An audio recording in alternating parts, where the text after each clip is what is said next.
नमस्कार जय जगन्नाथ धरित्री home kitchen को आपण मानक स्वागत।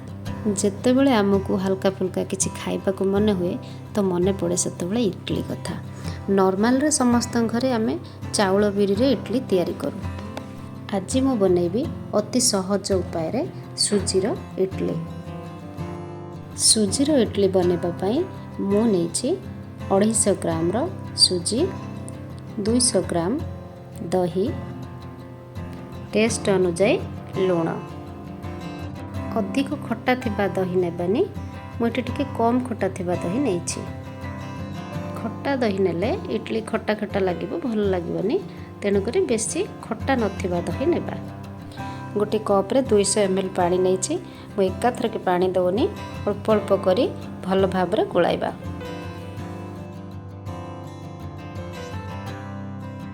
सुजी भल भाबरे फुली गले हमर इडलीटा पूरा नरम नरम हेबो।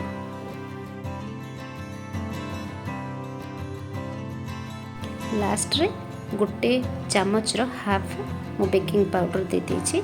आपण माने इनो भी दे परिबे। मो पाखे इनो नथिला तेनो मु बेकिंग पाउडर देछि। बेकिंग पाउडर देई भल भाबरे गोलाई आमे 15-20 मिनिट पर्यंत सुजी को घोड़े के रेस्ट दे देबा। सुजी फर्मेंट होला पर्यंत मु एपटरे घुगुनटा बसै देथिली। घुगुनटा मोर ऑलरेडी हे गलानी। देखंतु 20 मिनिट परे सुजी केते सुंदर भाबरे फुली जाईछि।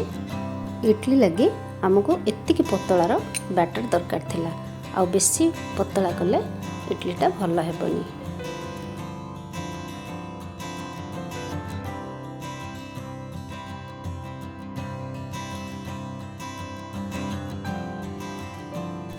एपटे मु इडली छांच बसे देछि। सेथिरे मु 2 कप पानी बा 600 ml रो पानी देछि।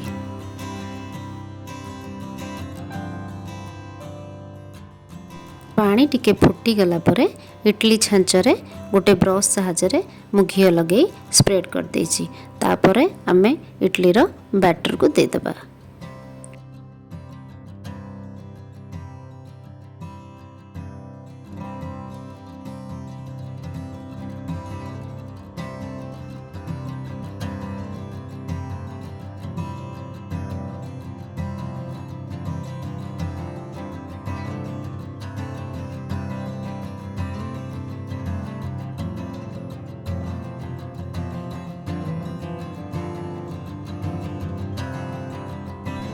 बैटर दे सारा पर 15-20 मिनट पाई आमे सिझिबा लगी छाड़ी देबा।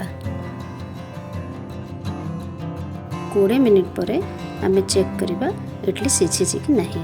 गोटे कंटा चामच सहायरे मुझे चेक करुच्ची। देखंतु चामच रे किछि लागुनी। तेणु करी हमर इडलीटा भल भाबरे सिझि जाइछि। एबे आमे गैस बंद कर देबा। 10 मिनट पाई ठंडा हेबा लगी आमे छाड़ी देबा। देखंतु केते सुंदर भावरे छांचरू बाहर जाउची। टिके भी छांचरे लागी नाही। देखंतु केते सुंदर भावरे नरम इडली बनिछि। सुजी रे एमिति उपाय रे बनातु। खूब कम समय भितरे हमर सुजी इडली रेडी हे जिवो। एमिति उपाय रे बनातु। आपण मानको निश्चिंत भल लागिवो आ बार बार बनेबा पई इच्छा हेबो।